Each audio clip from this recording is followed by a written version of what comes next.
Hello, everyone. I'm Sofia C. Atienza, and welcome to the free college entrance examination review program of Smile Taytay Training Institute. So, for today, we will help you strengthen your understanding of some of the most important concepts in periodic table. So, we will explore, how the periodic table is organized into groups and periods and how to identify metals, non-metals, and metalloids. Didiscuss din natin yung mga major periodic trends, yung atomic radius, electronegativity, and even yung ionization energy, and how they change across the periodic table, and also chemical bonding, the difference between covalent bonding and ionic bonding, and how chemical bonding explains chemical reactivity. And siguro sa last part ng lesson, i-discuss din natin yung difference between the different types of forces na meron sa yung mga solid objects, or yung tinatawag natin na intermolecular forces and even yung intramolecular forces, kung saan i-explain nun yung mga physical properties katulad ng melting point and boiling point na mga states of matter na na-discuss natin in our previous videos. So, before we start our discussion, let's begin with answering the following question. Fluorine, chlorine, bromine, and iodine are highly reactive nonmetals. What is the collective name for this group of elements? So, think about it for a moment. You can pause this video and try to answer this question on your own. So, yung mga elements na to na nabanggit, makikita natin sila sa Group 17 ng periodic table. And itong apat na to, they share the property of being highly or extremely reactive, especially kapag nag-react sila with metals. Itong fluorine, chlorine, bromine, and iodine, kapag nag-react sila with metals, they form yung tinatawag natin na salts or asin. So, the correct answer for this question is letter C. Yung apat na to, or yung mga elements na makikita natin in the group 17 ng periodic table, they are called the halogens. So, bakit halogens yung una nating na-discuss or yung una kong pinakita sa inyo na example dito sa video or sa lecture na to? It's because yung mga halogens, they kind of illustrate or show you the importance of groupings in the periodic table. So, we can think of the periodic table as a grid. Yung mga vertical columns na yan, ayan, yung mga patayo na yan, these are called groups. So, meron tayong group 1 to 18 sa periodic table. Then, yung mga horizontal naman na row na yan, ayan, sila yung tinatawag natin na periods. And meron tayong 7 period sa periodic table. So, kapag sinabi natin groups, ayan, yung mga patayo na yan, meron tayong group 1, group 2, 3, and so on. These are elements that share the same number of valence electrons. For example, itong group 1 elements na to, si lithium, si sodium, and si potassium, and yung iba nilang kasama dito sa group 1, pare-parehas sila na may isang valence electron. Okay? Katulad nito, si fluorine, chlorine, si bromine, si iodine.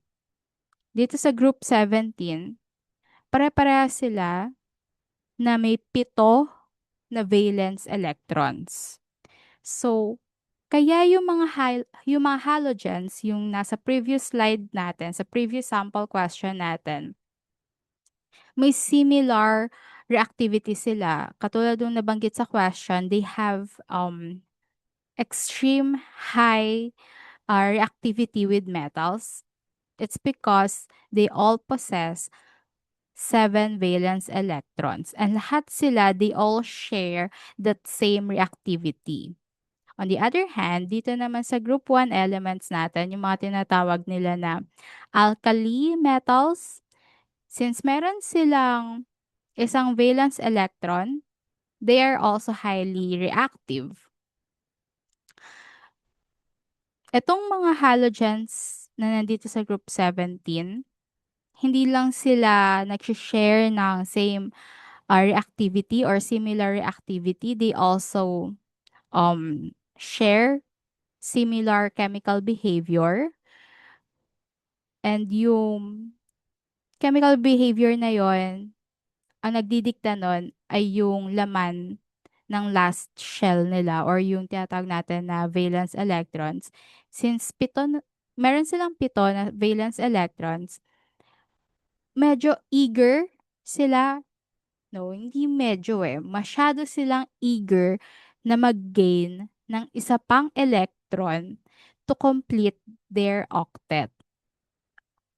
Octet kasi kapag na-feel na nila or naging 8 yung valence electrons nila, ibig sabihin they can achieve stability. Katulad ng nandito sa last group natin, meron silang stability kesa dito sa iba nilang makasamahan dito sa periodic table kasi 8 yung valence electrons nila. So, yung similarity sa reactivity ng mga elements sa isang group it's exactly why elements are considered as a family. Okay? On the other hand, if we look across the periodic table, makikita natin yung period o yung rows. So, let's say from sodium, ito, yung number 11, hanggang kay chlorine, makikita natin yung gradual changes in properties as the number of protons increases and electrons feel the same energy level. As you move across a period, electrons are added to the same principal energy level. At yung pagdagdag na yon ng electrons, it causes gradual changes sa mga properties katulad ng pagliit ng atomic radius or yung size ng atom, and nag-increase din at the same time yung electronegativity nila. So yun yung contrast between um, yung groups na merong vertical similarities and yung periods naman na merong horizontal changes. Yung dalawa na yon na contrasting properties, yun yung foundation ng design ng periodic table natin. So starting with the halogens, makikita natin how groups define the families of elements with shared properties. So kapag groups, same properties or may shared properties sila, while periods, meron silang gradual change or shift across a row or across, yun nga, a period. So, in other words, groups explain similarities, while periods explain gradual changes or Sige, changes na lang. So with this framework in mind, let's explore the periodic table in detail, beginning how to distinguish metals, nonmetals, and even metalloids. So again, kapag groups or kapag patayo, they explain similarities. Kapag naman pahiga or period, nag-explain siya ng gradual changes between the elements.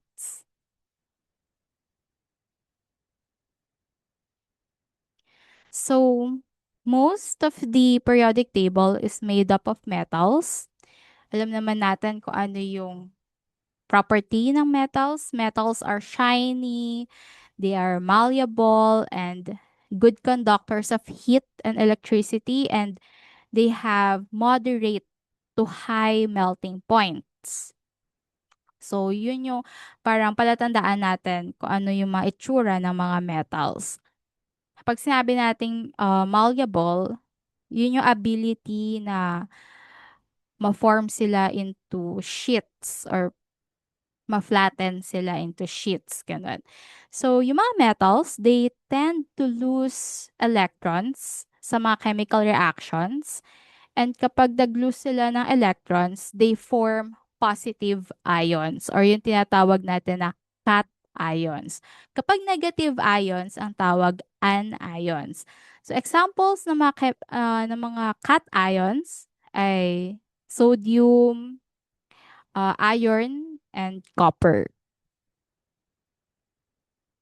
So the elements in group 1 of the periodic table, with the exception of hydrogen, they are known as the alkali metals because they form alkaline solutions when they react with water. And yung group na to, they include elements like lithium, sodium, potassium, yung Rb, yung rubidium, and cesium, and even francium.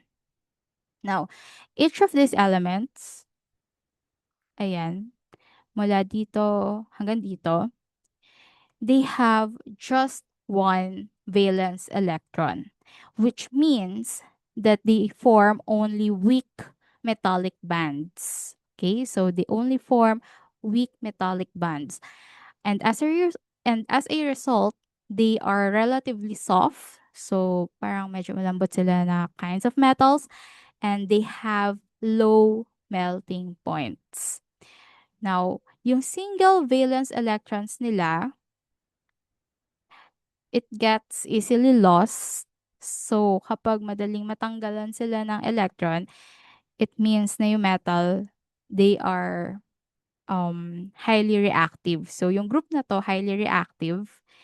And since madali silang matanggalan ng isang valence electron, they also readily combine with the elements of group 17, yung kanina natin example ng halogens, yung chlorine, fluorine, and bromine, and etc.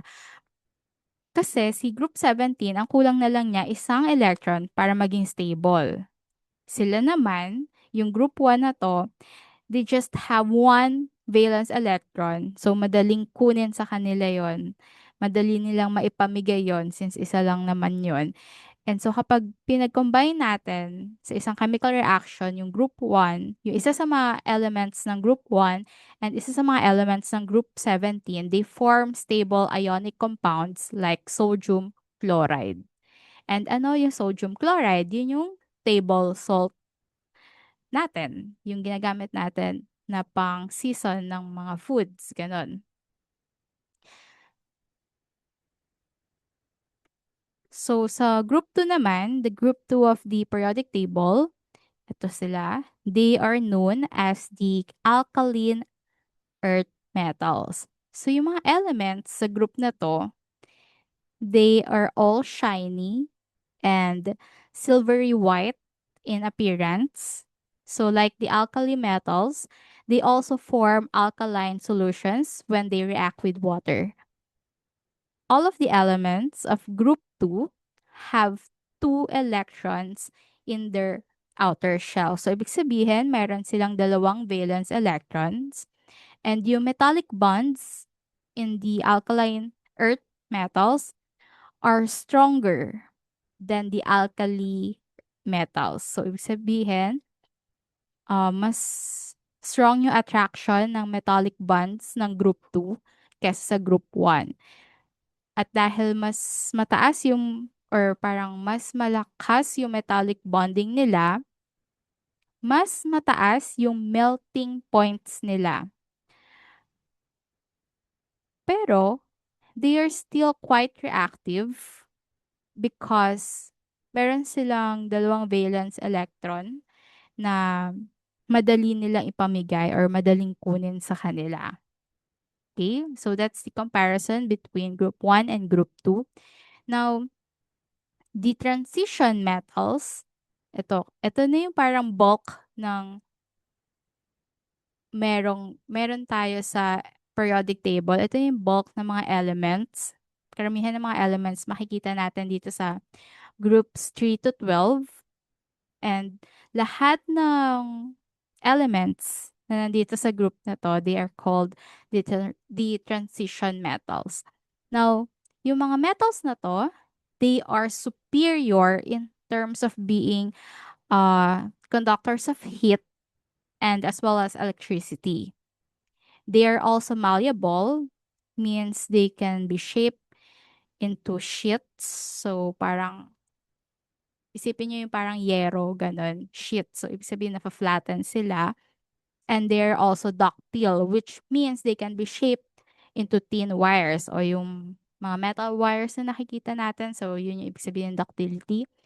Yung mga transition metals then, they have high melting and boiling points. And they are all solids at room temperature except for mercury. Kasi si mercury, liquid siya at room temperature. So, yung ibang mga transition metals, I mean, most of them dito, they are also shiny. Sabihin, makinang sila or lustrous. And most of them, if not all, white or silvery yung color nila, syempre except for gold. Hindi naman puti or silver yung gold. So that's your transition metals. So, alam ko na medyo overwhelming yung mga elements ng periodic table and syempre hindi naman tayo sigurado kung lahat yan lalabas. And hindi naman din yan lahat lalabas, of course, sa exams or sa mga entrance exams nyo. Siguro, ang tip ko na lang when it comes to studying periodic table, katulad nito, madali siyang aralin ng by group. Tatandaan na lang natin siguro yung sa group 1 and group 2, palagi silang nako-compare. Like, pwedeng yung question, alin sa mga sets ng elements na to, yung may mataas na, or yung may mas mataas na melting point, gano'n. So, kapag nakita natin sa options na merong group 1 or group 2, so sila na yung tamang sagot doon. Most of the time, sa group 1, ang lumalabas lang naman dyan, itong unang tatlo na to. Yung lithium, sodium, and potassium. Sa group 2, etong tatlo lang din na to. Pero halimbawa, pagdating natin sa trends, syempre hindi lang naman tatlo yung pinagkukumpara, minsan apat na elements yung pinagkukumparahan. So, maganda na i-familiarize din natin yung sarili natin sa kanila. When it comes to transition metals, hindi pa ako naka-encounter ng question na ang focus ay sa transition metals. Pero maganda na rin na malaman natin kung ano yung mga properties nila. Madali lang naman na tandaan kung ano yung properties ng transition metals. Superior sila na conductors ng heat and electricity, and shiny sila in appearance. Literal na metal sila. Ano ba yung pagkakaalam natin sa mga properties ng isang metal? Pwede mo siyang mapukpok na or ma-flatten na parang yero or kaya ma-form into thin wires. So, ibig sabihin, ductile sila. So, yun yung isa sa mga pwede kong maibigay sa inyo na tips when studying periodic table, which I know is kind of overwhelming considering how many elements are there. So, on the right side of the periodic table, we find yung mga non-metals. So, kapag non-metals, these are dull, brittle, and poor conductors of heat and electricity. So, they tend to gain or even share electrons in chemical reactions, and they form negative ions. Kapag negative ions, sila yung mga anions. So, either mag-form sila ng negative ions or mag-form sila ng covalent bonds. And example nun ay yung oxygen, nitrogen, and fluorine. Now, yung metalloids, they sit along the staircase line of the periodic table. So, sila ito, yung staircase part. And metalloids have properties of both metals and non-metals. So, silicon, for example, silicon conducts electricity like a metal, but silicon also forms covalent bonds like non-metals. So, yung dual nature na to ng silicon or ng mga metalloids are especially important in technology kasi ginagamit sila as semiconductors. Now, yung group 17 naman natin or yung tinatawag natin na halogens ng fluorine hanggang astatine, ayan, they are highly reactive nonmetals because they all have 7 valence electrons. And so, yung reactivity nila comes from their eagerness to gain one more electron to complete yung tinatawag na octet or yung stability ng isang atom. And yung mga halogens na to, they also readily form salts, literal na asin, when combined with metals. So, for example, we have sodium and chlorine na nagpo-form ng sodium chloride, katulad na sabi natin kanina na nagpo-form ng table salt. Now, yung reactivity ng group na to, it decreases as you move down the group. Okay? So, ibig sabihin, habang pababa tayo sa group na to, bumababa yung level na ang reactivity nila. So, ibig sabihin, ang pinaka-reactive sa kanila ay si fluorine. And yung least sa kanila ay si iodine. Sa mga exams or sa mga multiple choice questions, palaging ang nasa choices ay itong apat na to. Si fluorine, si chlorine, si bromine, and si iodine. So, minsan ang tanong, which of the following elements has the highest chemical reactivity o kaya electronegativity? So, palagi na si fluorine yung sagot kasi siya yung nandito sa pwesto na to. Pag naman list yung tanong, so si iodine yung sagot. Ngayon, if halogens are known for their extreme reactivity, the next group in our periodic table is quite famous for the opposite. Kasi meron silang stability. They have a remarkable stability because they have complete valence shells. So, sila yung tinatawag natin na noble gases. And since kompleto yung electrons nila sa outer shell nila, meron silang 8 electrons, 8 valence electrons. They are chemically inert, meaning they rarely form compounds under normal conditions. At dahil stable sila, it also explains kung paano sila ginagamit ng mga tao. So, for example, si helium, ginagamit siya sa mga balloons. 'Di ba? Sa pagpapalobo ng mga balloons. Si neon naman, si neon, ginagamit siya sa mga ilaw or sa mga lights. So, si helium, meron siyang dalawang electrons. So, unlike din sa mga kasama niya na noble gases na walo yung electrons nila, ibig sabihin, si helium, na complete niya yung or completely filled yung first shell niya. Kasi 'di ba, kung natatandaan natin sa previous video, kapag nag-fill tayo ng orbital, si s orbital, dalawa yung maximum na electrons na pwede mong i-fill sa kanya or pwede mong makita sa kanya. So, si helium, meron siyang dalawang electrons. So, ibig sabihin, completely filled yung last shell niya. And yung stable siya kasi completely filled yung last shell niya.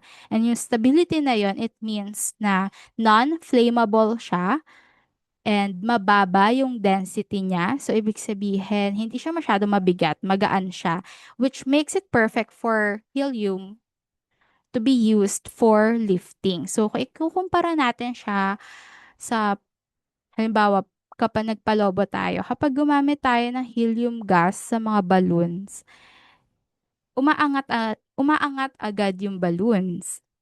Compared kapag tayo mismo yung naghipan ng balloon. Kapag tayo umihip ng balloon, so kapag galing sa bibig natin, ibig sabihin oxygen yon yung nilalagay natin sa balloon. So medyo mabigat si oxygen. So hindi umaangat yung balloon compared kapag ginamitan natin ng helium gas. Okay, so isa pang example ng paggamit ng noble gases. For example, neon lights or yung mga neon signs. And so because neon is stable, hindi siya nagre-react sa mga electrical components or even sa glass tube kung saan nakalagay yung lights. Kapag yung electric current nag-pass through sa glass tube, nag-act siya as a stable noble gas which emits yung distinctive na vibrant glow nila. Okay? So, yung noble gases, it shows na yung principle na kapag full yung valence shell ng isang atom, yun yung pinaka-stable na arrangement para sa mga electrons. Okay? So, yung mga noble gases, sila yung parang model. They act as a model for chemical stability, and so other elements react in order to achieve yung same electron configuration na meron yung mga noble gases na to. So parang sila yung mga model na nilook up ng mga ibang elements kasi gusto nilang ma-achieve din yung stability na meron yung noble gases. So let's try to apply what we've learned in the previous slides by answering the following sample question. Comparing group 1 and 2 elements in the same period, which statement is true regarding their reactivity? So think carefully while you read the question and try to answer on your own. So, yung group 1 elements, sila yung tinatawag na alkali metals. And again, meron lang silang isang valence electron. And so, yung parang energy nila is very low. Yung ionization energy nila, it's very low. Meaning, it takes little energy to remove that electron. And kung mabilis silang matanggalan ng electron, kung mabilis silang makuhanan ng isang electron, it makes them highly reactive. Meanwhile, we have group 2 elements, yung mga alkaline earth metals, which have two valence electrons. And so, yung first ionization energy nila compared sa group 1, mas mataas. So, ibig sabihin, less reactive si group 2 when compared to group 1.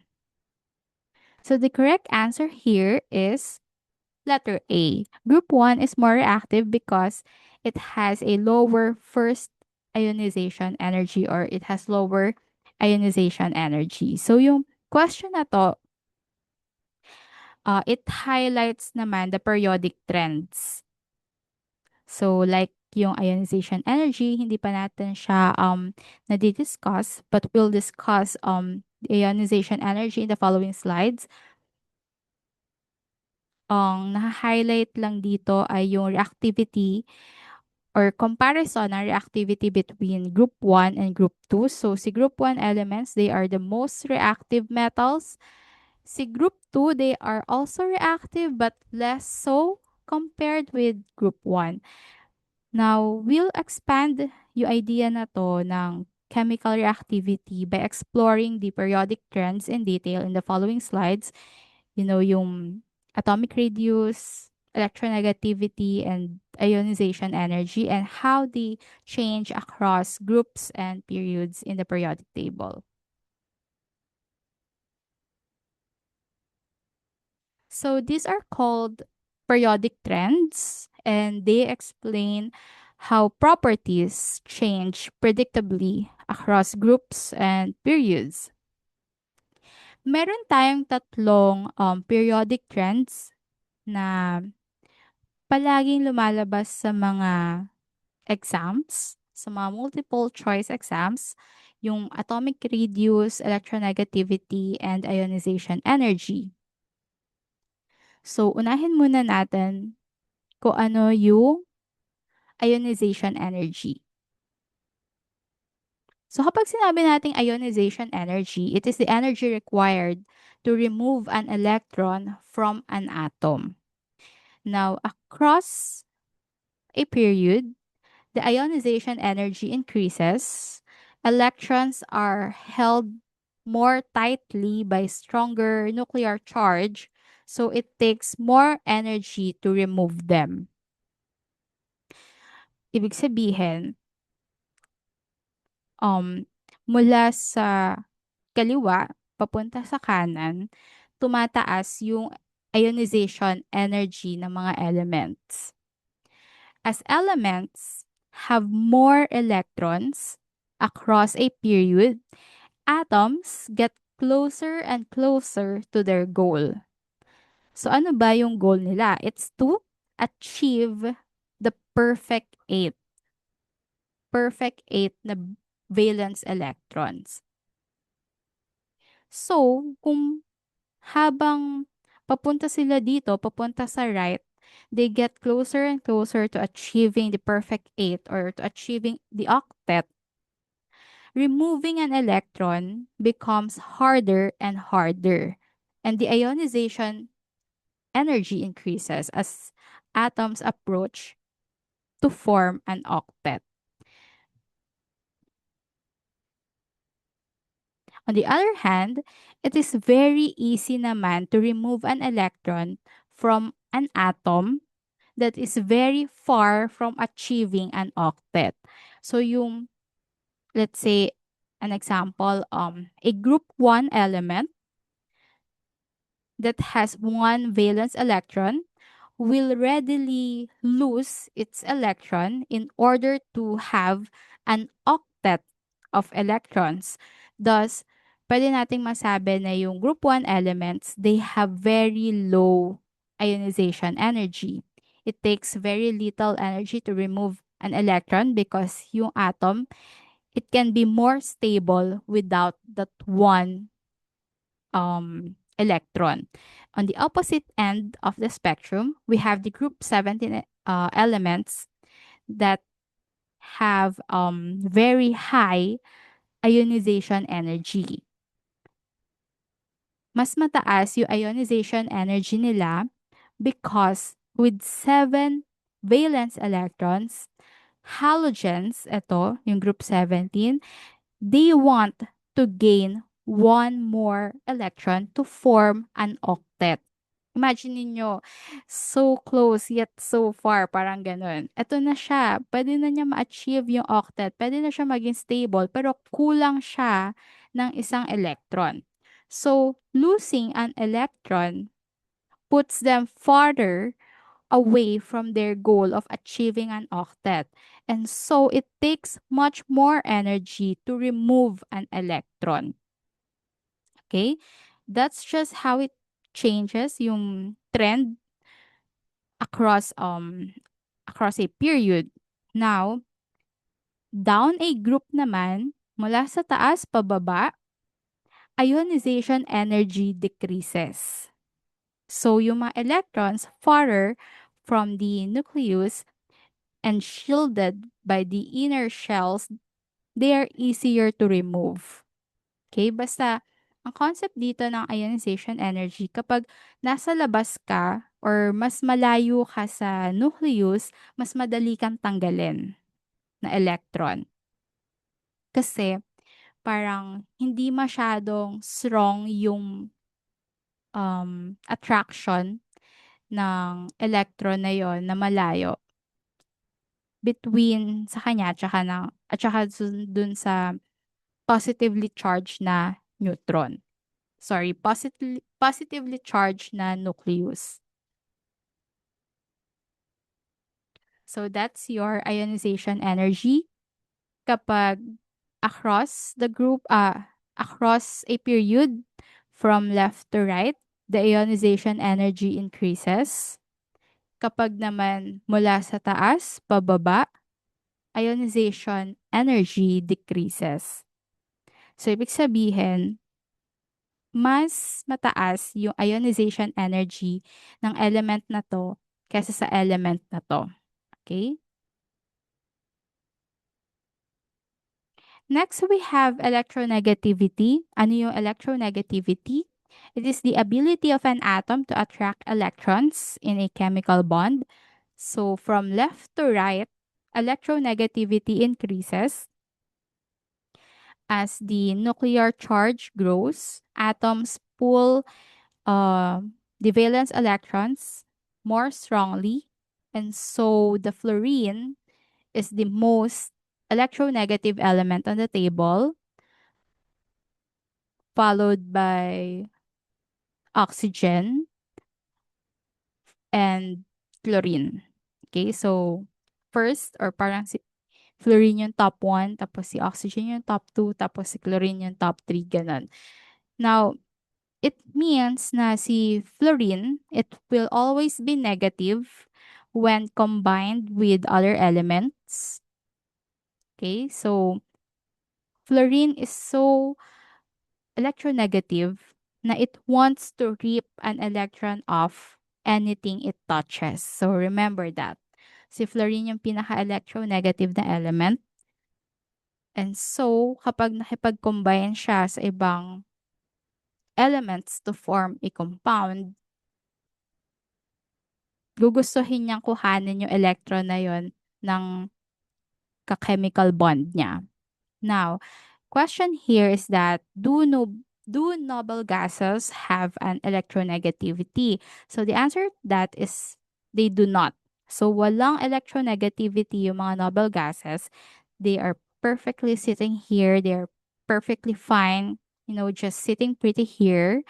It is not possible to measure yung electronegativity values ng noble gases kasi they do not readily form chemical bonds with other atoms. Kasi bakit sila makikipag-chemical bonds sa ibang elements? Perfect na nga sila. They have a complete set of valence electrons dun sa outer shells nila, di ba?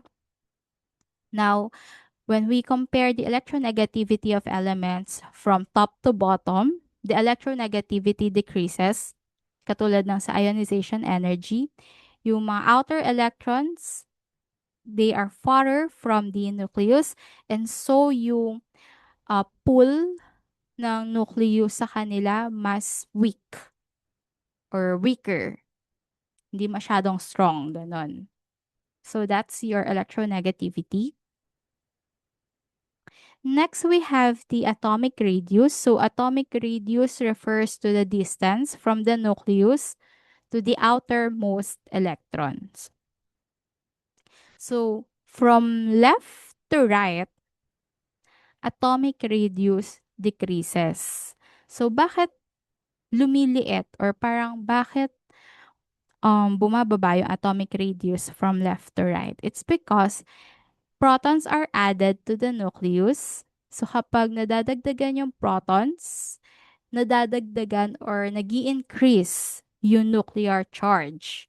And kapag nag increase yung nuclear charge, electrons are pulled closer. Okay, even though na nasa same energy level lang sila. This is because while the number of electrons increases down the period, they only add to the same energy level. And so, hindi naman nila na-expand yung electron cloud na most probable location nila. However, down the period naman, the number of protons also increases, and yung increase na yun sa protons,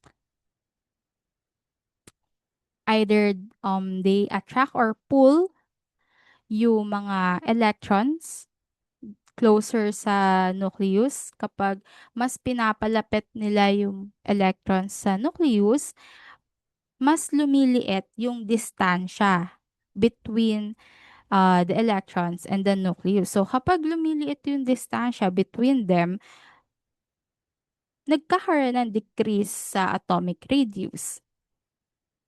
Now, paano naman yung trend from top to bottom? So, from top to bottom, yung atomic radius, nag increase naman siya. So, bakit? It's because new electron shells are added as you go from top to bottom, pushing the outer electrons farther from the nucleus. So, kapag mas nadadagdagan yung electron shells, mas lumalayo yung mga electrons sa nucleus. And kapag mas lumalayo sila sa nucleus, mas nagkakaroon ng space between them. And so, lumalaki yung atomic radius.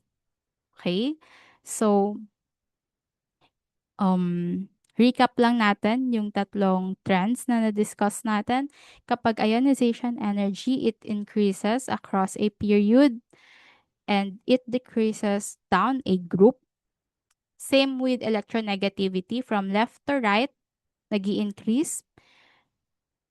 Top to bottom, decreasing. Complete opposite naman si atomic radius na from left to right or across a period, lumiliit or decreasing. From top to bottom, lumalaki or nag increase. Now, yung tatlong na-discuss natin na trends, they are somewhat interconnected. Kasi, syempre, kapag mas maliit yung mga atoms, mas mataas yung electronegativity nila. And so, they have high ionization energy. Kapag naman malalaki yung mga atoms, katulad nito, they have low electronegativity. And kapag mababa yung electronegativity nila, mababa din yung ionization energy nila. So, saang mga questions kaya lumalabas yung periodic trends or yung questions about the arrangement of the periodic table? So, meron tayong sample question dito kung saan pwede nating ma-apply yung natutunan natin in the previous slides. So, an element is found to have a relatively low first ionization energy and a very large atomic radius compared to its neighbors. Where is it likely located? So think carefully.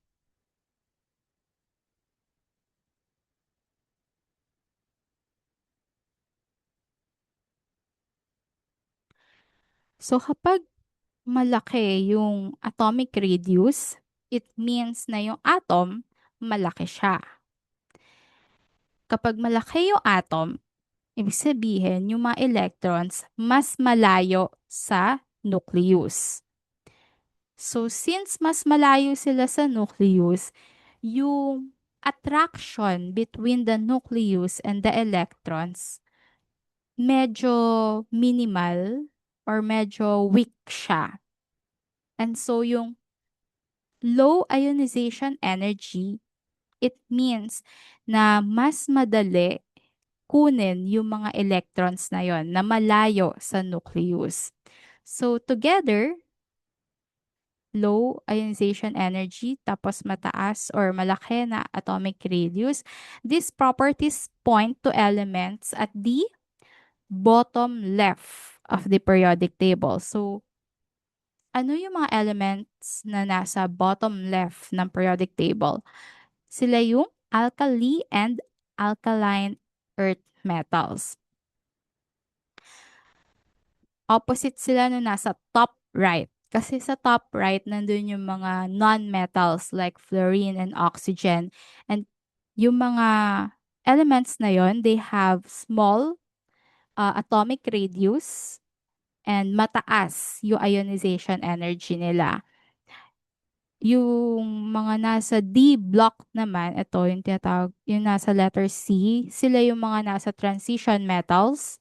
So, yung mga transition metals or yung mga nasa D block, maliliit din sila, relatively small atomic radius, and hindi ko masasabing mataas or mababa yung ionization energies nila, pero sabihin na lang natin na medyo moderate. Okay? So, they have moderate ionization energies.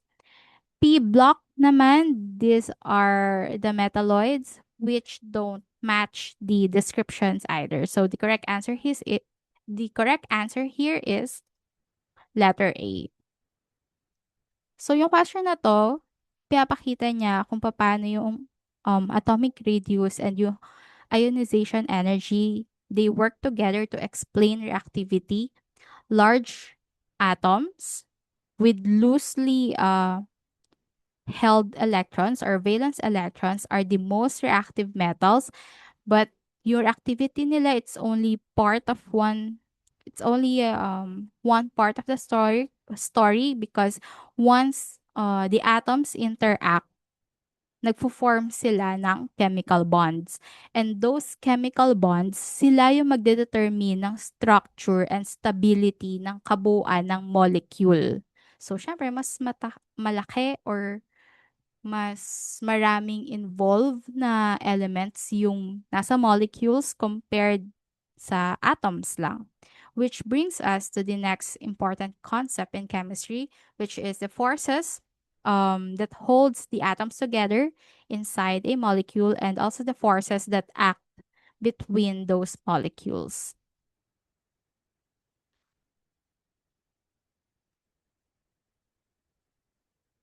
So let's try to answer this sample question.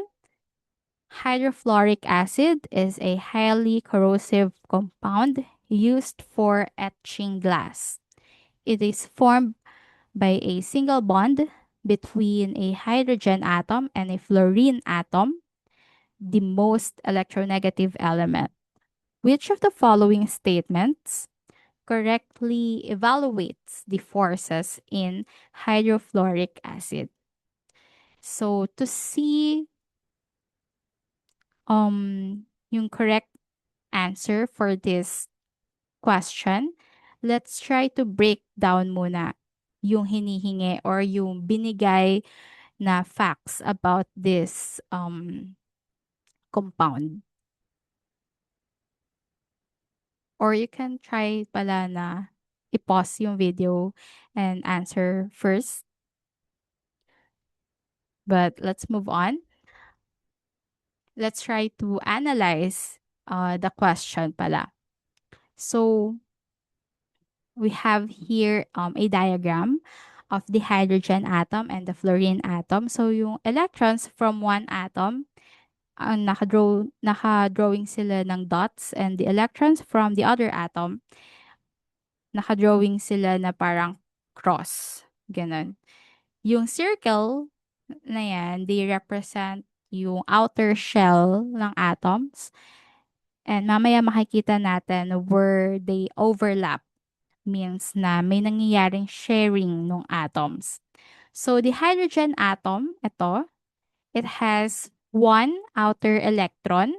So, kailangan na lang niya ng isa pang electron para makomplete niya or maging completely filled yung outer shell niya. Kasi 'di ba, kung natatandaan natin sa previous video natin, si 1s or si s orbital, dalawa yung maximum number of electrons na pwedeng ma-fill sa kanya.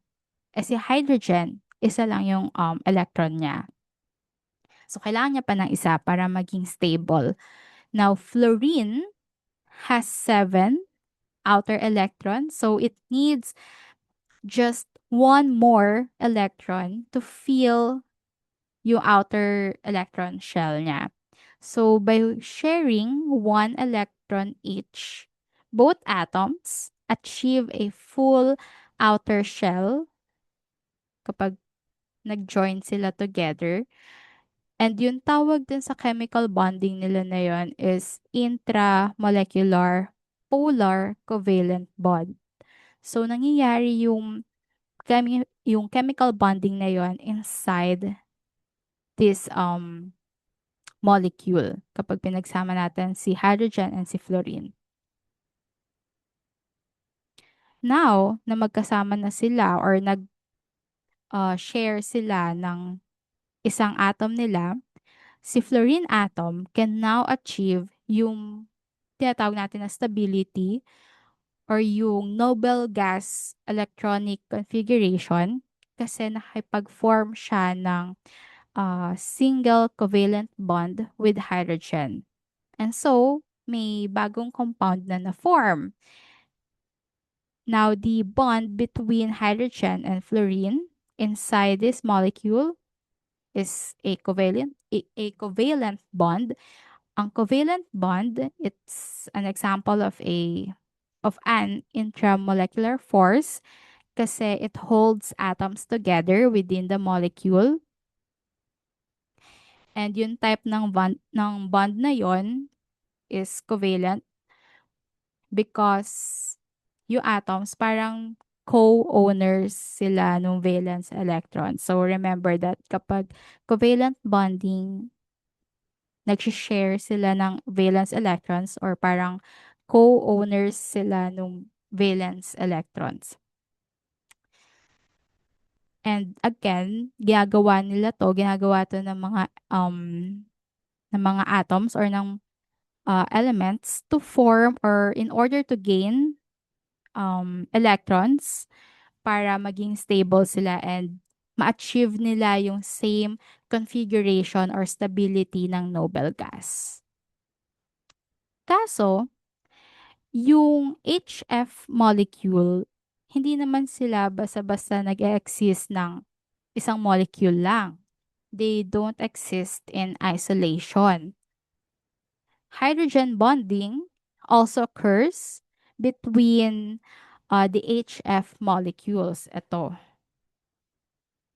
Yung strong attraction kasi between the hydrogen bond of one molecule and the fluorine atom of another, it forms an intermolecular force. So since si hydrogen, it contains one electron and si fluorine, it requires one electron to become stable. So yung bond nila, it forms readily when these two elements interact. So as a result ng interaction na to, yung hydrogen fluoride nga, nafo-form siya. And so, these HF molecules further make chains. Nagkakaroon sila ng parang chains or nagdidikit-dikit sila with each other through hydrogen bonding interactions. Yun yung tawag, hydrogen bonding kapag nagdikit-dikit na yung HF molecules. So kapag meron kang dalawang hydrogen fluoride na molecules or HF molecules na nag-interact sa isa't isa, they form a kind of parang zigzag na pattern. Ayan.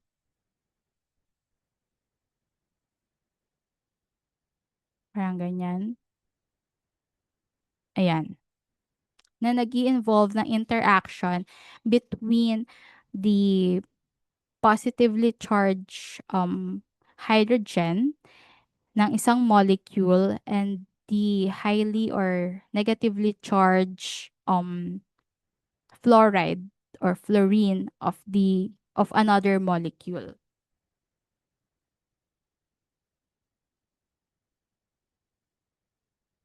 Okay, so covalent bonding kapag silang dalawa lang, si hydrogen and si fluoride. Pero since hindi sila nag-exist ng isa lang in nature, they don't exist in isolation, meron silang ibang katulad nila. Meron silang iba pang molecule na HF din. And kapag nagsama-sama silang mga molecules, they form a chain na may zigzag structure. Now, yung compound na to, si hydrogen fluoride, colorless gas siya. So, ibig sabihin, hindi mo siya madaling makita kasi nga gas siya tapos wala pa siyang kulay. It is also corrosive in nature. So, kapag yung hydrogen fluoride, itong structure na to, na-dissolve siya sa tubig, yun yung nagiging hydrofluoric acid. So, coming back to this question, the correct answer here is letter B. So, the HF bond is an intramolecular covalent bond, and hydrogen bonding is an intermolecular force. Very important yung distinction ng intramolecular tsaka ng intermolecular force. Kasi kapag intra, katulad na banggit natin sa previous slide, these are the actual chemical bonds inside the molecule. Kapag intermolecular forces, these are the attractions between the molecules. Okay? So ito, kapag intra, inside the molecule. Kapag inter, between molecules.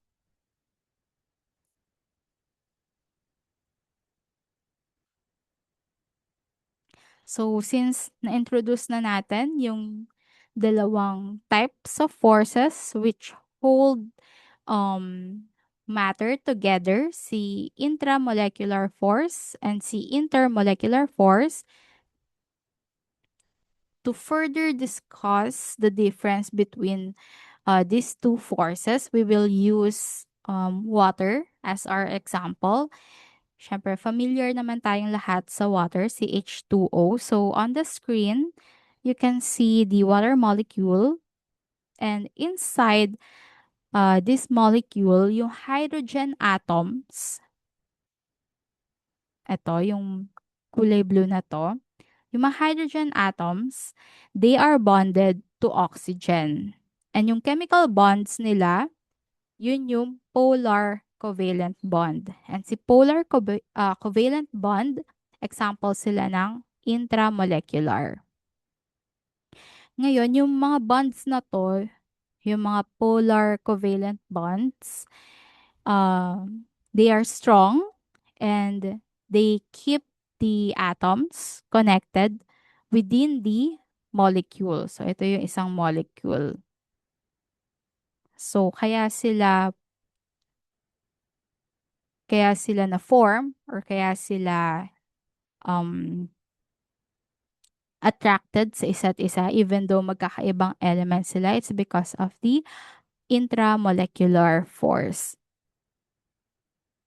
So, because si oxygen, kung naalala natin dun sa periodic table, highly electronegative siya. So, ibig sabihin, nangunguha siya ng electrons closer sa kanya. Okay? Kumukuha siya ng electrons galing sa ibang elements. And so, nagkikreate siya ng partial negative charge sa oxygen and partial positive charge sa hydrogen, dun sa nakuhanan niya ng electron. And so, yung polarity na yan, or yung sa difference nila in terms of charges, is the direct result of intramolecular force. So again, intramolecular force, they are forces within the molecule. And typically, they are covalent bonds. Ngayon, hindi naman isang piraso lang yung molecule na yan ng H2O, 'di ba? When water molecules interact with each other, kapag ito nakipag-interact siya sa katulad niya, yung partially positive na charge ni hydrogen, syempre meron din yung kabila. And so, since meron din siyang partial positive na um, charge, it becomes strongly attracted then to the partial negative ng oxygen. So, parang hindi lang siya loyal dito sa oxygen niya. Partially, actually, hindi partial eh. Strongly attractive or attracted din siya dun sa oxygen ng kabilang molecule. So, yung attraction na yan, it's called hydrogen bonding. And the hydrogen bonding or yung H bond, it is an example of intermolecular force. Okay, so intermolecular force, kapag may involved na ibang molecule. Ngayon, yung hydrogen bonds, they are generally weaker than covalent bond. Kung makikita natin dito sa drawing or sa diagram, si covalent bond, um, solid line yung depiction sa kanya sa molecule. Ayan, solid line siya. Dito naman kay hydrogen bond, um, broken lines yung ginamit to depict intermolecular forces. It's because hydrogen bonds nga ay mas weak kaysa sa covalent bonds. And yung distinction na yon sa strength nilang dalawa, it is kind of crucial kasi it explains why yung tubig mas mataas or parang medyo mataas yung boiling point niya and kung bakit kapag naglagay tayo ng yellow sa tubig, nagpo-float yung ice and kung bakit si water yung most powerful, if not, I think it is one of the most powerful solvent.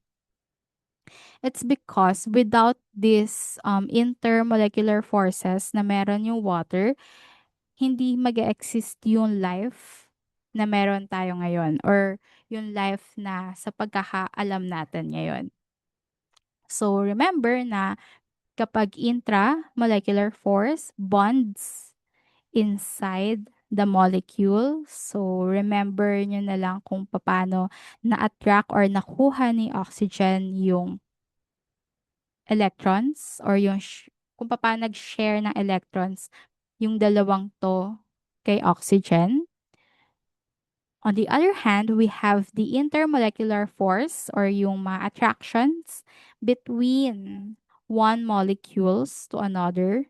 So, katulad siya ng parang hydrogen bonding between two H2O molecules. So, medyo nakakalito siguro yung forces. Kasi parang isang letter na lang yung pinagkaiba nilang dalawa. Tapos mamamali ka na sa questions, no? However, yung distinction sa kanilang dalawa, it is often tested in exams kasi it explains both chemical stability and physical properties of compounds or ng molecules. Kaya mahalaga na maintindihan natin yung pagkakaiba nilang dalawa or ma-familiarize tayo sa kanilang dalawa. So now that we've differentiated between intramolecular and intermolecular molecular forces, let's take a closer look at the two major types of bonds that hold atoms together inside compounds. So, meron tayong ionic bonding and covalent bonding. So, on the screen, you can see sodium and chlorine. So, si sodium, it's a metal na isa lang yung valence electron, while chlorine is a non-metal with 7 valence electrons. And so, since isa lang yung valence electron ni sodium, sodium easily loses its single valence electron. So, nagpo-form siya ng positively charged ion. So, nagiging cation si sodium. Chlorine, on the other hand, gains yung electron na yon. So, nagpo-form si chlorine ng negatively charged ion or yung tinatawag na anion. So, in general, atoms form ions according to the following patterns. Yung mga metals sa group 1, katulad ni sodium, they only have one electron in their valence shell. So, they can give up this one electron and become um, positively charged or parang tinatawag na plus 1, positive 1, ganon. Yung mga group 2 elements, they give up 2 electrons to become parang 2 plus, ganun. And so on. Katulad ng group 3, they give up 3 electrons. So, parang nagiging 3 positive sila. Ganun yung parang sign. Parang, yun yung nakikita natin na charges sa mga elements. On the other hand, yung mga non-metals naman sa group 17, they just need one more electron to complete their valence shell. So, they can gain one electron and becomes, ganyan, negative 1. And kapag yung sa group 16 na elements, they gain 2 electrons. So, kapag nag-gain sila ng 2 electrons, nagiging negative 2 sila and so on hanggang group 15. Kapag nag-gain sila ng 3 electrons, edi magiging negative 3 sila, ganun.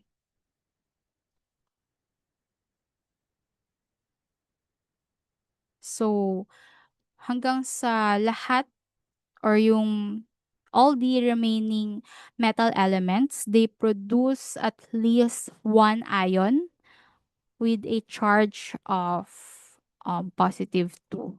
Ganyan.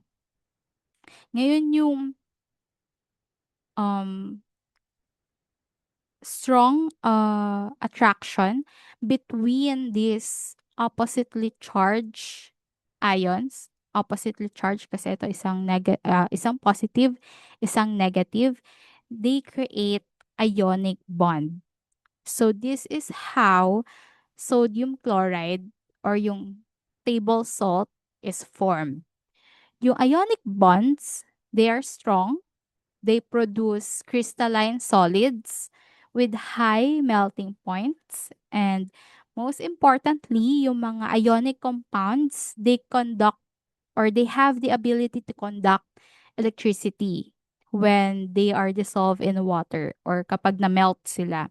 Because yung mga ions na to, they are free to move kapag na-dissolve sila sa water. Another example of ionic bonds, potassium iodide. So, si potassium iodide, kapag na-dissolve siya sa water, nagdi-dissociates yung potassium iodide into cations and anions. So, ibig sabihin, naghihiwalay sila when dissolved in water. So, it allows the electrons to flow freely through the solution. Okay? Kaya, pwedeng ma-conduct or pwedeng mag-pass through or mag-flow through yung electricity when these ionic compounds are dissolved in water. Cations, katulad nito, are positively charged kasi nga they lose Sorry, baliktad pala ako. Cations are positively charged, katulad dito, and they are formed when the metals lose electrons. Anions, they are negatively charged because they are formed when nonmetals gain electrons. And katulad ng naging example natin dito sa screen, si sodium, cation siya. Si potassium, cation din. Si chlorine, anion, katulad ni iodine. So that's your ionic bonds. Now, let's try to compare sodium chloride with hydrogen.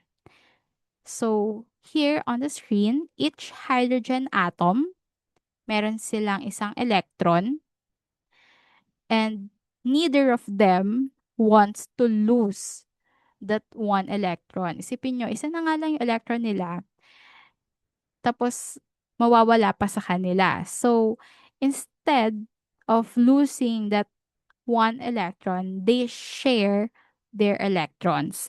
And by sharing, each hydrogen atom feels like meron siyang dalawang electrons. And so kapag feeling nila meron silang dalawang electrons, they achieve stability. Okay? And yung sharing nila na yon ng pair of electrons, it forms covalent bond.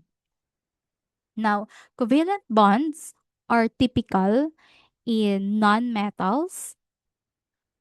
Okay, so yung covalent bonding na to, they also produce yung tinatawag natin na diatomic molecules.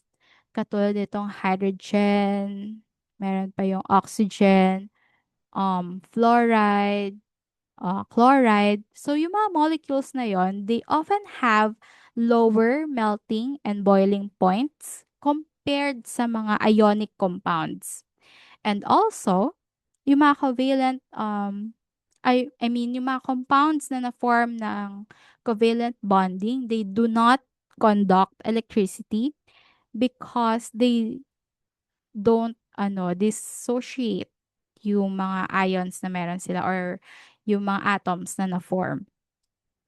Parang kasi kapag covalent bonding, nang tatrap sila ng electrons, okay? So kapag kahit i-dissolve mo yan sa water, wala kang magiging free ions. Hindi ka makapag-conduct ng electricity kapag ganon.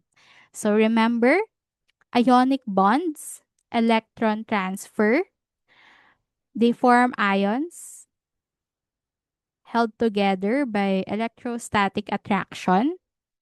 Electrostatic attraction, yun nga yung charges. Kasi yung isang atom positively charged, yung isa negatively charged.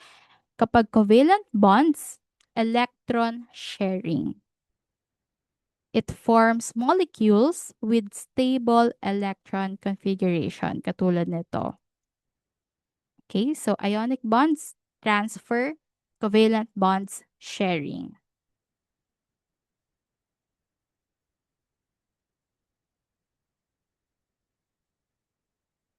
Now, here's another type of bonding, metallic bonding. So, in metals, yung mga atoms, they don't just share or transfer electrons like in the previous slide kay ionic and covalent bonds. Instead, yung mga electrons nila, they are delocalized and they form what we call electron C.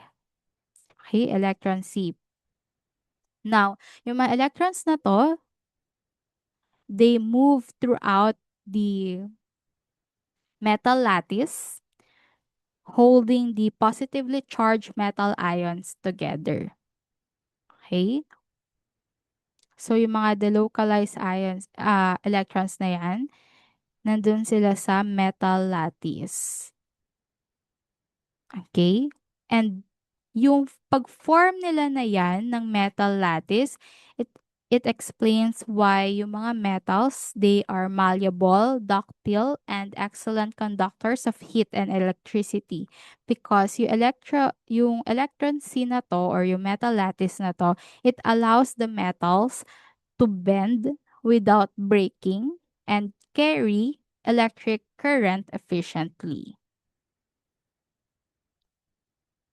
Now, molecules also experience weaker intermolecular forces, which act between molecules. So, katulad na nabanggit natin in the previous slide, kapag um, intra intramolecular forces, it's inside the molecules. Kapag intermolecular forces, they act between molecules. Now, there are also different types of intermolecular forces. Actually, we will discuss three types of intermolecular forces. So, unang-una na dyan, yung dipole-dipole forces. So, kapag sinabi nating dipole-dipole forces, they occur between molecules na meron ng permanent dipole. Meron silang permanent dipoles. So, ibig sabihin, yung isang side or yung isang end ng molecule, slightly negative siya. Yung other end naman, slightly positive. Ano yung mga molecule na nagpo-possess ng ganitong appearance or types? So, example nito ay hydrogen chloride, yung mga HCl na molecules. Ayan. So, yung mga HCl molecules, they are attracted with each other because yung hydrogen end nila partially positive and yung chlorine end naman partially negative. So, yung mga attractions na yon, these are stronger than dispersion forces, and it also explains why polar molecules often have higher boiling points kaysa sa mga non-polar counterparts nila.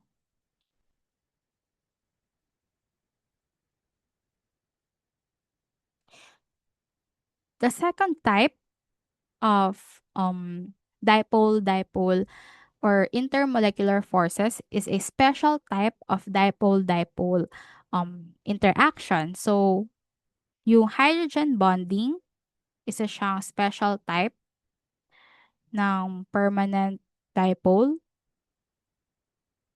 And particularly, it's a strong type of intermolecular force. Kaya, meron siyang crucial effect sa mga substances katulad ng water at ng DNA. So for hydrogen bonding to take place, and this is important, hydrogen must covalently bond to a highly electronegative atoms like oxygen, um, nitrogen, and fluorine. Okay? For hydrogen bonding to take place, again, kailangan covalently bonded siya sa oxygen, nitrogen, and fluorine. So, example natin dito, yung water or yung H2O, yung hydrogen ng isang molecule, strongly attracted siya sa oxygen ng kabilang molecule. It's because yung hydrogen bonds nila nag-occur or ito yung nagkakos ng pagdidikit-dikit nila. And yung mga bonds na to, it explains yung high boiling point ng water and its ability to dissolve many substances. Sa biology, ang kahalagahan ng hydrogen bonding, it stabilizes yung double helix ng DNA at ng protein structure. So, that's your hydrogen bonding. Isa sa mga importanteng malaman natin or ma-memorize natin when it comes to hydrogen bonding ay kung kanino lang siya nag-occur or kung kanino lang na mga atoms siya puwedeng, mag-occur. Kasi parang nakakalito siya sa mga exams. Kasi minsan kapag nakita natin na merong halimbawa na yung hydrogen nakipag-bond siya sa ibang elements. Kasi 'di ba, isa na lang naman yung valence electrons niya. Minsan akala natin hydrogen bonding na yung nag-o-occur, pero palagi nating titignan kung kanino ba siya nakikipag-bond. Kailangan kay oxygen lang or kay nitrogen or kay fluorine. So ibig sabihin, sa tatlong highly electronegative atoms lang siya pwedeng mag-bond para masabi na hydrogen bonding. Pero pwede pa rin naman makipag-bond si hydrogen sa ibang atoms. Pero hindi na hydrogen bonding yung tawag doon. Kasi iba na yung properties na mag-occur doon. Kapag sa tatlong highly electronegative atom siya nakipag-bond, ang tawag doon, hydrogen bonding. And kaya siya important na distinction kasi kapag hydrogen bonding, it is a special type of special dipole-dipole force and it's particularly strong. Mas strong siya kasi sa ibang intermolecular force. Now, even nonpolar molecules can attract each other through temporary dipoles. So, kung kanina meron tayong permanent dipoles, meron tayo ngayon na temporary dipoles. So, electrons, as we know it, they are constantly moving and at any moment, they can create a slight imbalance sa hindi lang sa sarili niyang molecule, kundi pati sa neighboring molecule. So it can induce a dipole in a neighboring molecule. So kapag nangyari yon, nag-induce siya ng dipole sa neighboring molecule, it leads to London dispersion forces, which are weaker than dipole-dipole interactions, but it's present in all molecules. So, ibig sabihin, itong type of force na to, it occurs in all molecules. And these are especially important in large nonpolar molecules where the effect is stronger due to electrons. Okay? So, tatandaan natin yung dipole-dipole interactions. They occur between molecules with permanent polarity. Kapag naman hydrogen bonding, it's a special type of dipole-dipole interaction and it's a strong case of dipole-dipole force. And kapag induced forces or yung London dispersion forces, lahat ng molecules merong ganyan. Merong ganitong klase ng force. They even arise in non-polar molecules due to temporary electron changes. So those are your three main types of intermolecular forces.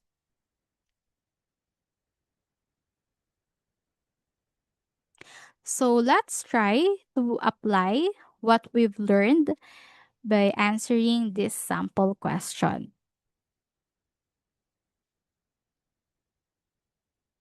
So copper is widely used in electrical wiring because of its high conductivity and malleability. These physical properties are a direct result of its unique bonding structure. Which of the following best describes the forces in a copper wire?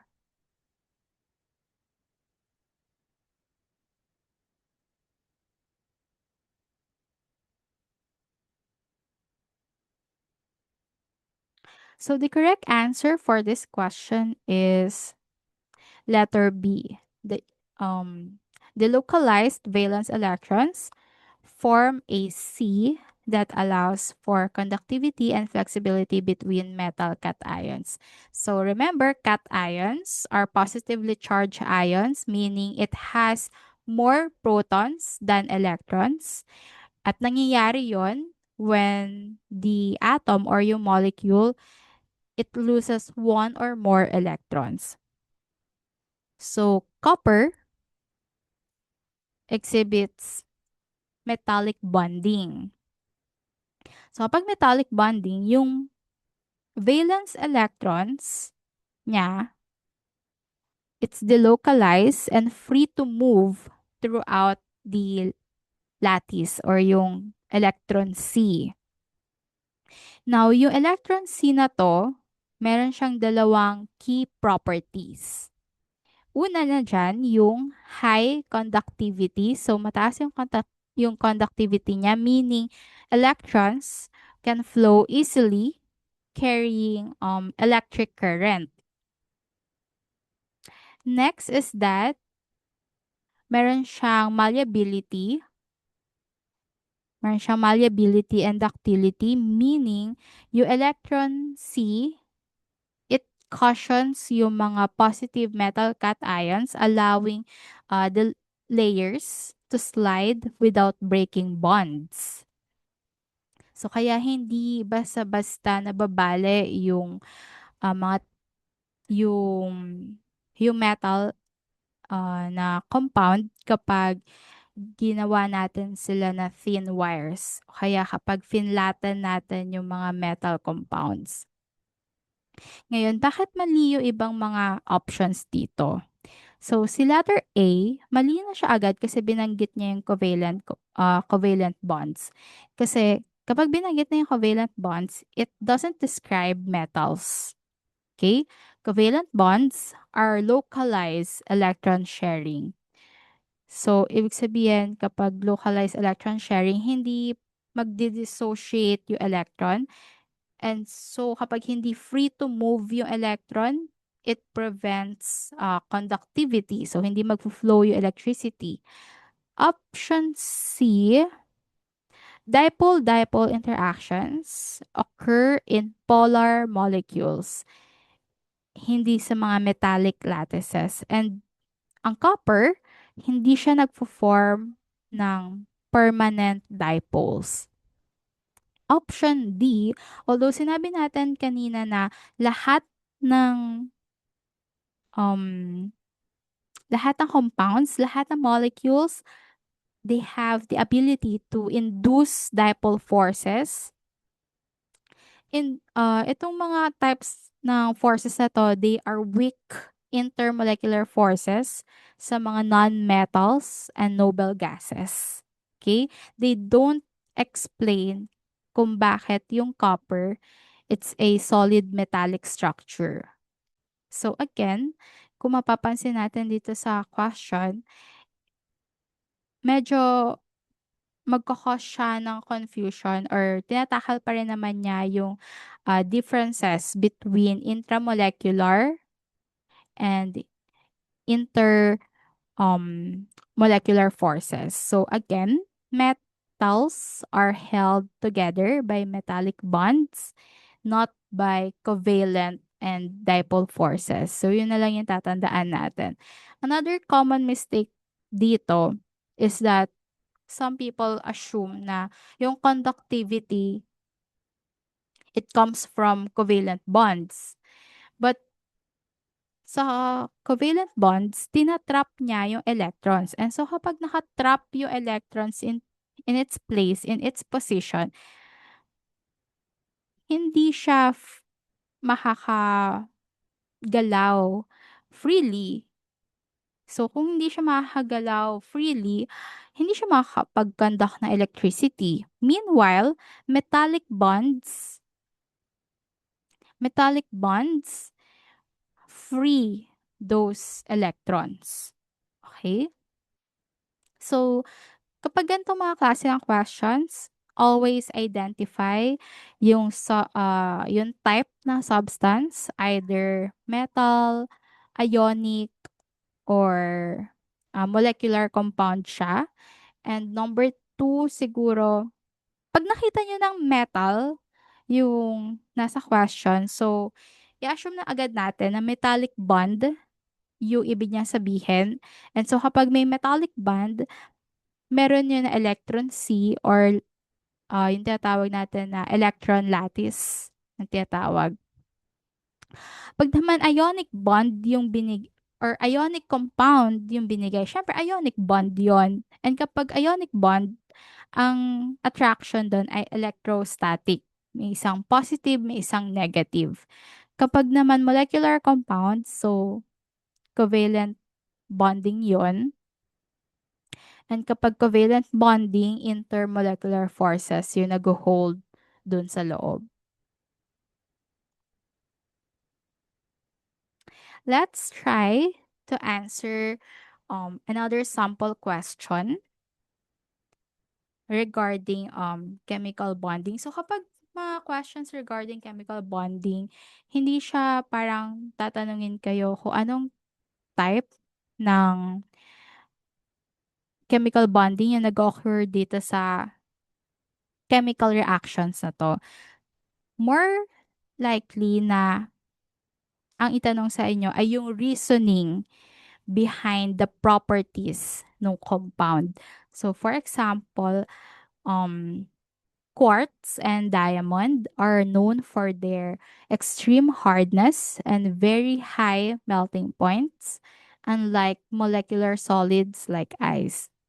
Which evaluation correctly identifies the reason for these properties?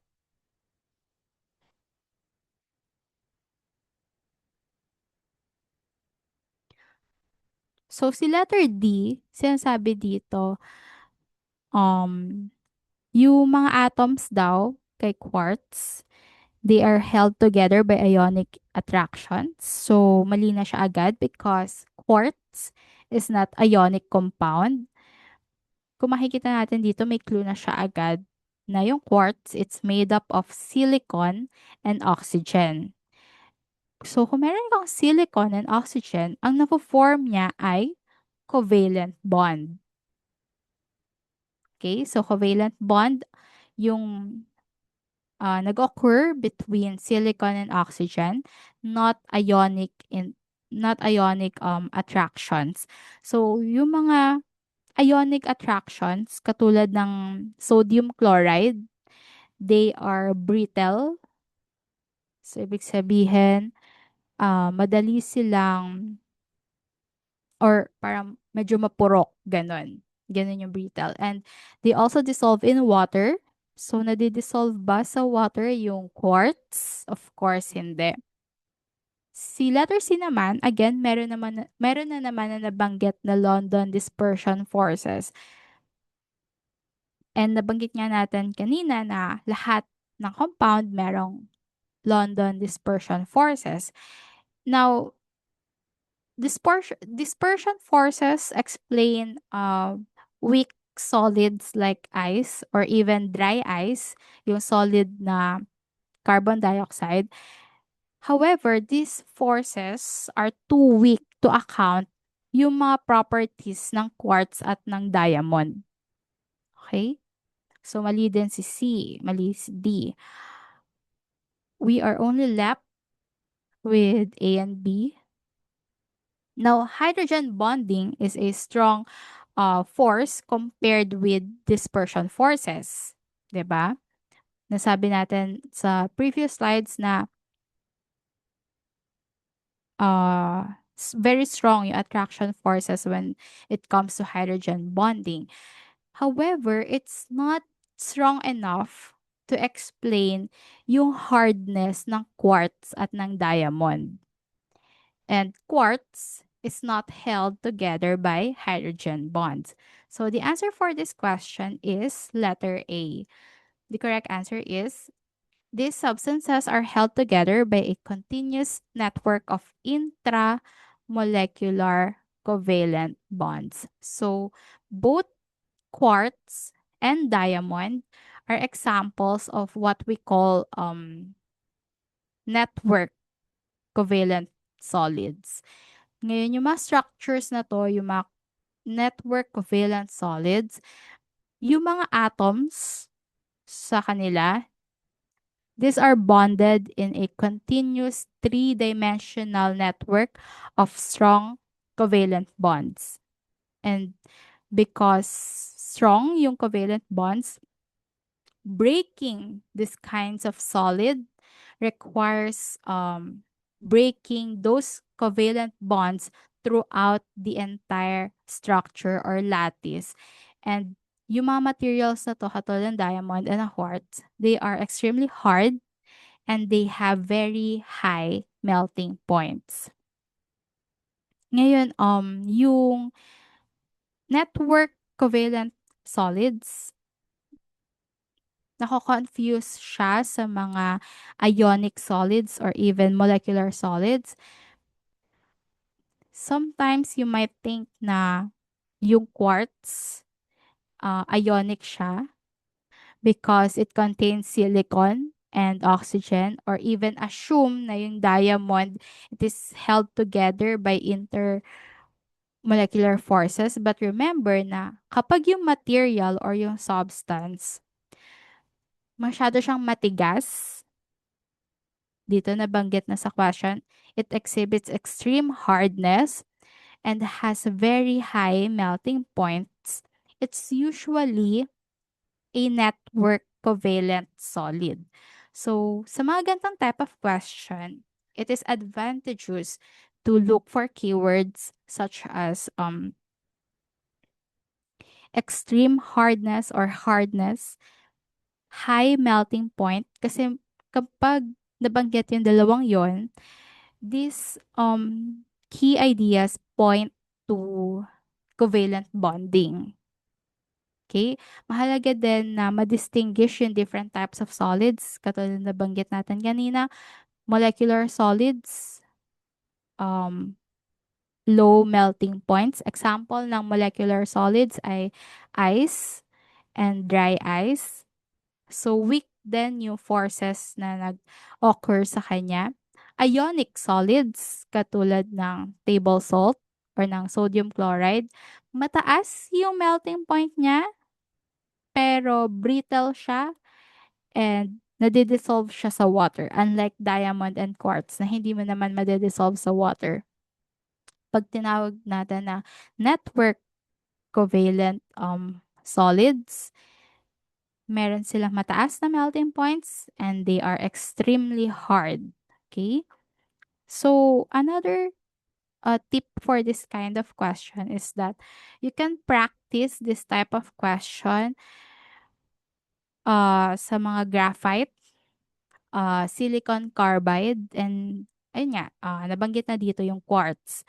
Kasi yung tatlong yon na nabanggit ko, these are types or classic examples ng mga covalent structures or covalent compounds. So, mahalaga na mag-look pa tayo ng practice questions regarding this topic or concept para ma-practice tayo on how to distinguish yung mga forces na nag-held or nag-hold dun sa mga substances na yun.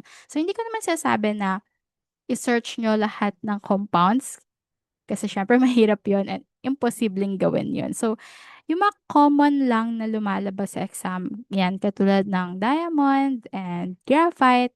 So, ayun, mag-practice tayo sa mga ganong klase ng substances for this type of question. Kasi in the following question, iba na naman siya na type of question or yung style ng question. So let's try to answer another sample question for practice. Acetone is a common polar solvent. It has a significantly higher boiling point than butane, even though they have similar molar masses. Which of the following evaluates the forces present in liquid acetone?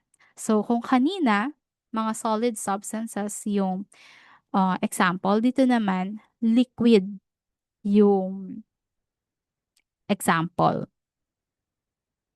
So you can try to pause the video and try to answer on your own first. So the correct answer for this sample question is letter D. The primary intermolecular force in acetone is dipole-dipole attraction due to the permanent molecular dipole. So yung acetone, it contains a polar carbonyl group. Ito yung polar carbonyl group niya. Ayan siya. So, meron kang highly electronegative na oxygen na double bonded sa carbon atom. So, hindi lang siya isang single bond. Dalawang bonds yung occur sa compound na to. And so, this pulls electron density toward the oxygen. So, papunta siya dito. And since it pulls the electron towards the oxygen, it creates a permanent dipole. Yung polarity na to, it leads to dipole-dipole attractions between acetone molecules. And yung intermolecular forces na to, mas malakas siya kesa sa dispersion forces na nag-occur sa non-polar butane. Non-polar si butane. Which explains why acetone has higher boiling point despite almost similar molar masses. Now, bakit mali yung ibang mga sagot dito? So, kay letter A, tama naman na oxygen is present, but acetone does not form strong hydrogen bonds because the hydrogen atoms are not directly bonded to oxygen. So, ito yung mga isa sa nakikita kong trap question kapag nakita ng student na, may oxygen agad, so iniisip nila na may hydrogen bonding because may hydrogen and oxygen dun sa compound. However, hindi naman sila nakakonekta sa isa't isa. And hydrogen bonding requires um, hydrogen to oxygen bonding or hydrogen to nitrogen or hydrogen to fluorine bonding. Si option B, si acetone, mali na siya agad kasi sinabi dito non-polar. Acetone is a polar um, substance. Hindi siya non-polar. And katulad ng lahat ng molecules, acetone also exhibit. Meron din siyang London dispersion forces due to continuous and random motion of electrons. However, these forces are much weaker in comparison sa dipole-dipole interaction. And saying na it relies solely on the dispersion forces ignores yung strong na dipole-dipole interaction. Ngayon, si letter C naman, tama naman na merong carbonyl group. Ito siya. Merong bonding between oxygen and carbon. However, yung bonding na to ay intra. So, mali ito. It's intramolecular covalent bond, not intermolecular force. It holds atoms together within a molecule. Okay, remember, intra holds atoms together within a molecule, not between molecules. So, ano yung mga common mistakes na pwede nyo makita or common mistakes na nagagawa ng mga students when taking this type of question? So, they often assume na yun nga, any molecule with oxygen automatically forms hydrogen bonds. So, it's a trap agad. Kasi baka napansin nyo or baka una nyong naisip na since may hydrogen and may oxygen, hydrogen bonding na agad. So you must check if hydrogen is covalently bonded to oxygen, nitrogen, or fluorine. Another thing na medyo confusing dito ay yung intramolecular bonds and intermolecular forces. So remember na boiling points are determined between molecules, not within them. Kasi paano mo madedetermine yung boiling point kung isang pirasong molecule lang yung meron ka? Kailangan between molecules. So, madaming molecules na involve. So, tip sa inyo na check for polarity. Polar molecules will always have dipole-dipole forces and non-polar molecules will have dispersion forces. Also, look for hydrogen bonding with oxygen, nitrogen, and fluorine to confirm kung meron bang hydrogen bonding kasi oxygen alone is not enough. Also try to compare yung mga boiling points ng molecules with similar molar masses. Yung differences nila usually point to stronger intermolecular forces.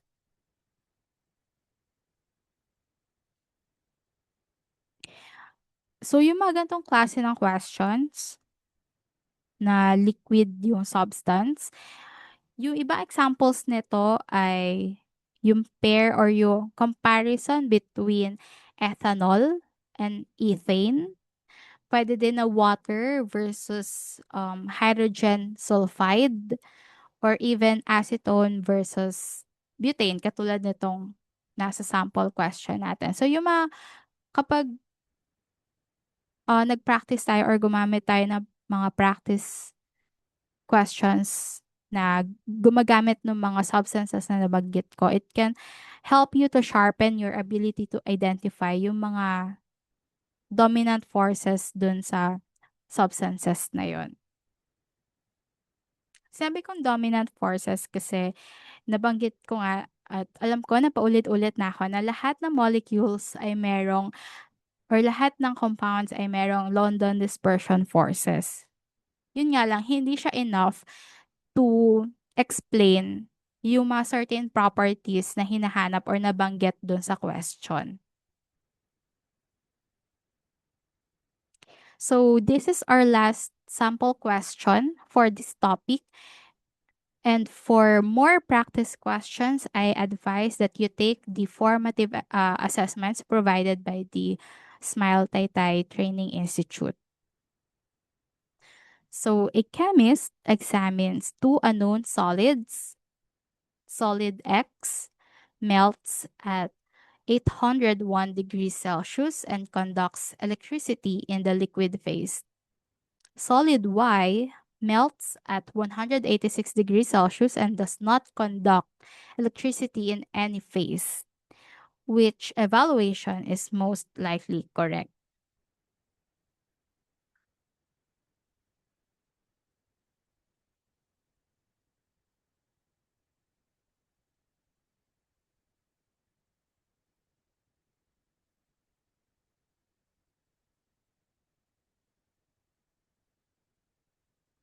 So letter D is it's already wrong because molecular solids cannot reach melting points as high as 800 degrees Celsius, and London dispersion forces are too weak. It's too weak to explain yung property na to ni solid X. Letter C is also wrong because metallic solid conduct electricity in both solid and liquid states. So unlike solid X na nagko-conduct lang na electricity when molten or kapag na-melt lang siya kasi sabi in liquid phase. Si solid Y, mababa yung melting point niya. So it rules out um, covalent solids which are extremely hard and have very high melting points. So we are left with A and B.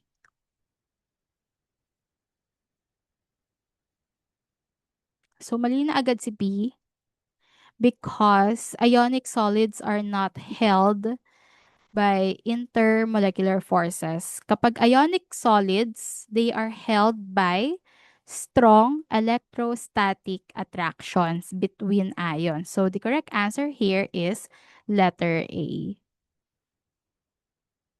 So solid X shows the classic property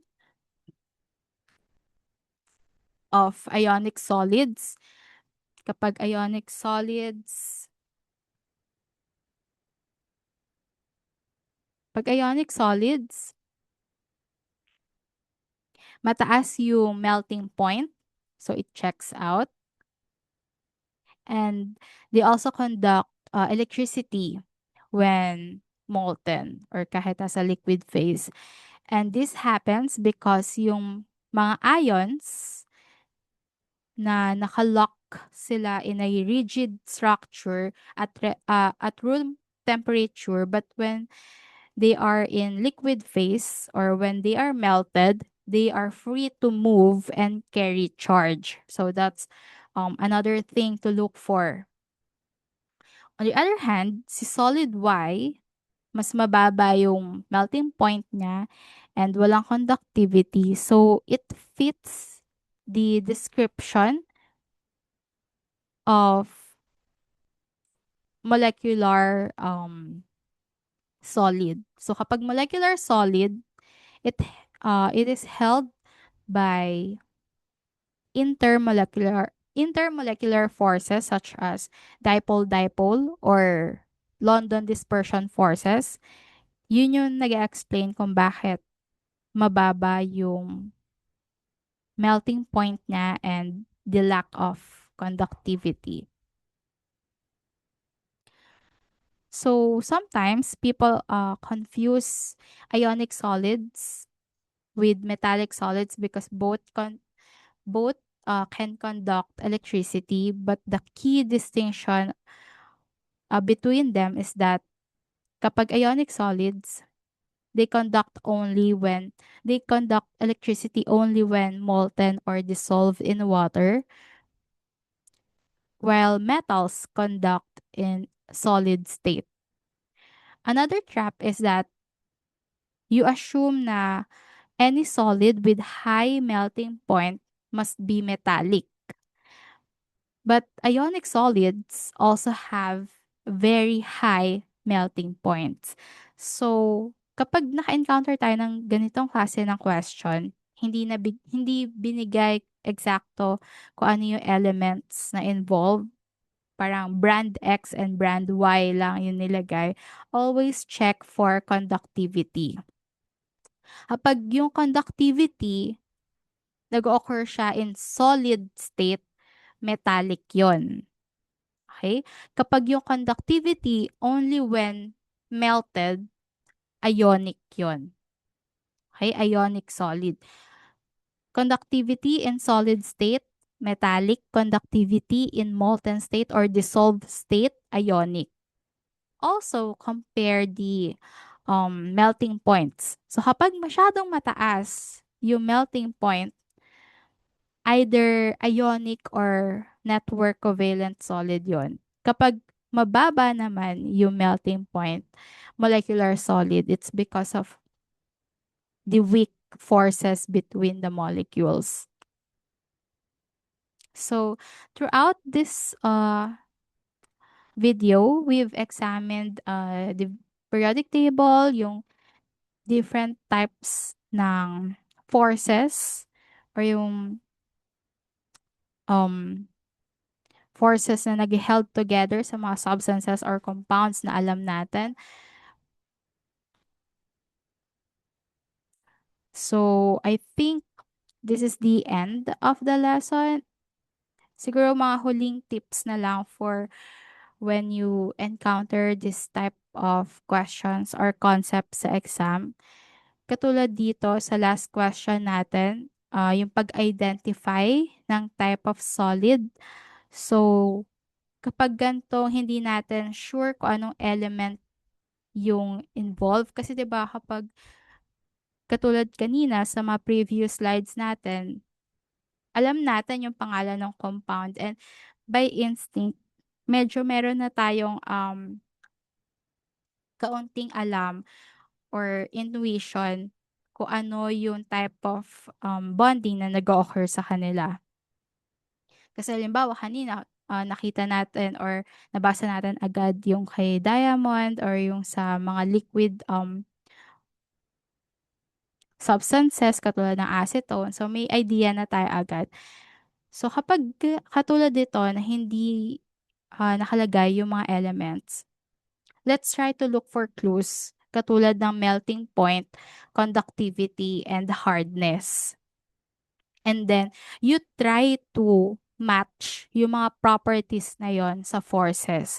So again, kapag ionic, meron siyang electrostatic attraction and mostly, hindi siya mostly, for sure, metallic yon. So, ionic, electrostatic attraction, and metallic siya nag-occur. Kapag naman, um, molecular solid. So either dispersion, dipole-dipole interaction, or hydrogen bonding yung nangyayari. Kapag metallic naman, electron C or lattice yung nag-occur. Kapag naman network covalent solid, continuous covalent bonds yung nag-occur sa kanya. And also, don't confuse intramolecular bonds with intermolecular bonds. So, alam ko na medyo mahirap.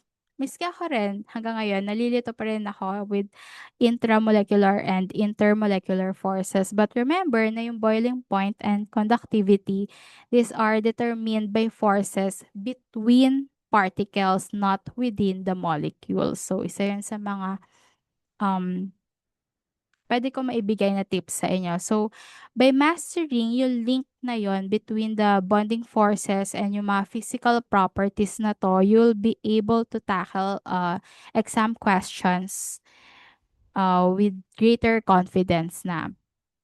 Maybe you can ask yourself kapag naka-encounter kayo ng question na ganito na, what type of solid is this or what forces hold it together? And I know with practice na yung mga distinctions na yun, it will become second nature to you and then you'll be ready to excel your college entrance test.